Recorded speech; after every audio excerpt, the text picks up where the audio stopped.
experiencing the Wholeness Navigator.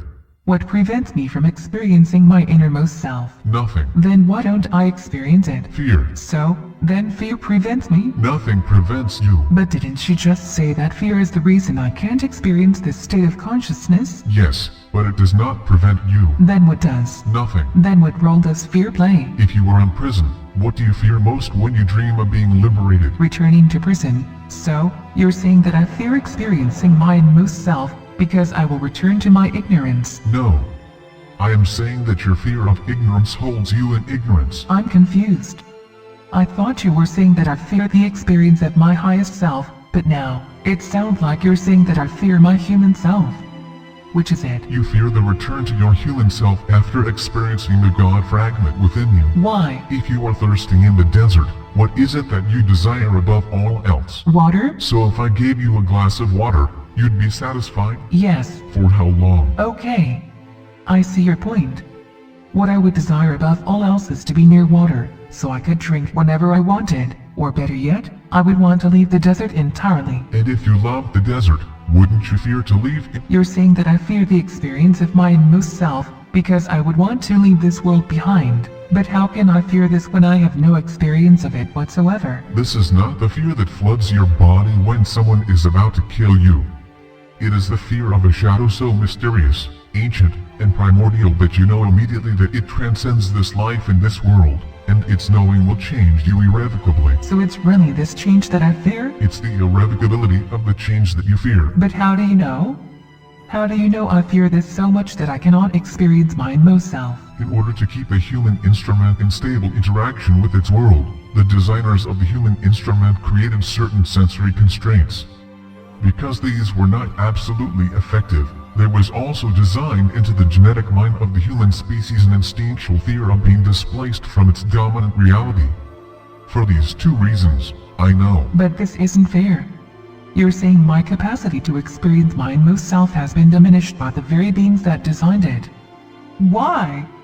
Why should I be continually frustrated to know I have a God fragment inside me, but not be allowed to interact with it? Do you love this world? Yes. You are here as a human instrument to interact with this world and attune to its dominant reality, and bring your understanding of your inmost self to this world even if this understanding is not pure, strong, or clear. But if I had this experience of my inmost self, couldn't I bring more of this understanding into this world? This is the fallacy that frustrates you.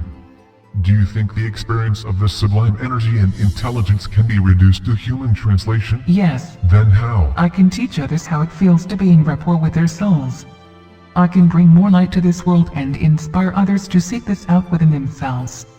Isn't this what you do? Have I taught you how to achieve this state? No. But you have inspired me. Are you sure? Haven't I just told you that you can't experience this state in the human instrument?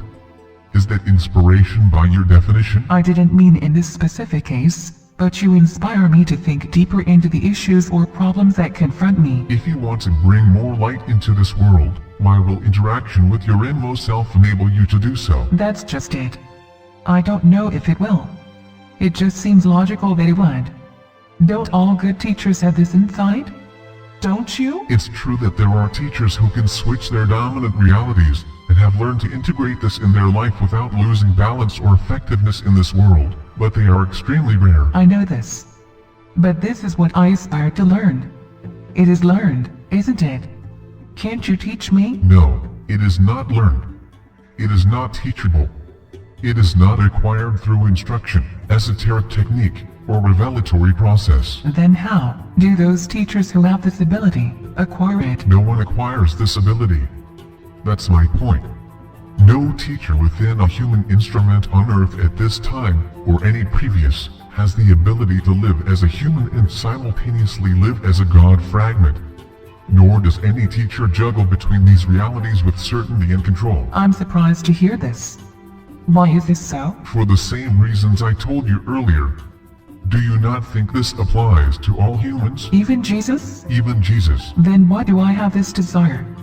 Who put this notion into my head that I should be able to experience this inmost self or God fragment? If one experiences the wind, do they not understand something of a hurricane? I suppose. And if they experience the rain, don't they understand even more about hurricanes? Yes. If you never experienced a hurricane, but you experienced wind and rain, might you be able to imagine a hurricane better than if you never experienced wind and rain? I should think so. Such is the case of the God fragment within the human instrument.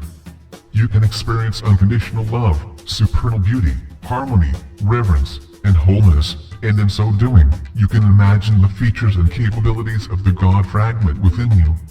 Some teachers have simply touched more of the edges of the God fragment than others, but I assure you, none have entered into its depths while living in a human instrument. But don't some teachers travel outside their body? Yes, but they are still living in a human instrument whilst they travel. Everything I said still applies. So what do I do? Give up the desire to have this experience? There is a fish that can leave its underwater world upon the equivalent of wings. While it is only for a short time, it experiences the realm of the air breathers. Do you think this flying fish ever desires to touch a cloud, climb a tree, or venture into a forest? I don't know. I doubt it. Then why does it fly above the water? I suppose it's an instinct, something of an evolutionary imperative. Exactly. So you're saying this is true of humans as well? We strive to experience our God fragment out of an evolutionary imperative or compulsion? Yes, and like the flying fish, when we break from our world it is only for a short time and we fall beneath the surface once again. But while we are above the surface of our world, we momentarily forget we are just a human with a beginning and an end.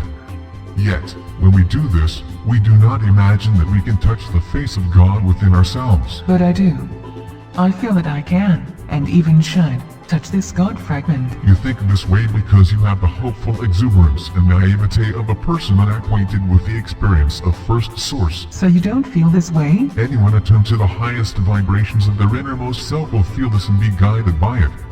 The only difference is that I am content in knowing that I will not experience it while I am embodied in a human instrument. And what does this contentment provide you that I don't have? The ability to channel my energy into this world, rather than to apply it in the pursuit of another. But I thought you said it is an evolutionary imperative. How do I control this desire or ambition? Live in this world with all your passion and strength.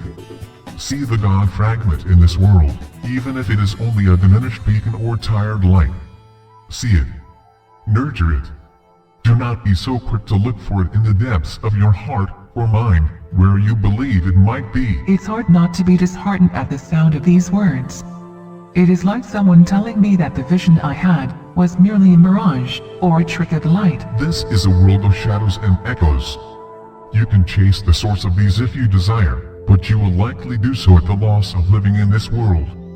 You will diminish your experience of the shadows and echoes, and this is the very reason you incarnated upon this planet at this time. But it sounds so passive, as if I should settle for experiencing this world, and not try to change it. I feel like I'm here with a mission to improve it, to change it for the better, and I'm missing some experience, some capability to do this. What is it I feel and why? When you experience the warmth of the sun, do you change the sun? No. And if you hold a piece of ice in your hands, do you change it? Yes.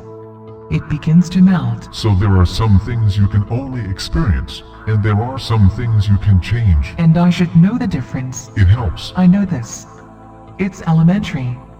I'm not sure it helps me feel less disheartened. You know this, I agree, but you have not necessarily practiced it. It is a principle of life to practice discretion and discernment, and while people will think this concept elementary, it is a critical difference in living life in a state of fulfillment or, as you put it, frustration. So I can't change the fact that the God fragment within me is unknowable to my human mind, and I need to accept that. Is that the lesson to be learned here? No. Then what is? The concept of the God fragment within you has power. It can be contemplated, but it cannot be experienced as a dominant reality in a human instrument. Through this contemplative approach you can learn discernment, and through this discernment you will learn how to navigate in the world of shadows and echoes in such a way that you bring changes that are in accord with the objectives of First Source. You externalize the will of the God fragment, rather than seek its experience. In so doing, you eliminate the fear and frustration energies that flow through your mind. Thank you. Your teaching just struck the chord I have been seeking since I found this path, and I feel its resonance. In resonance you will be guided,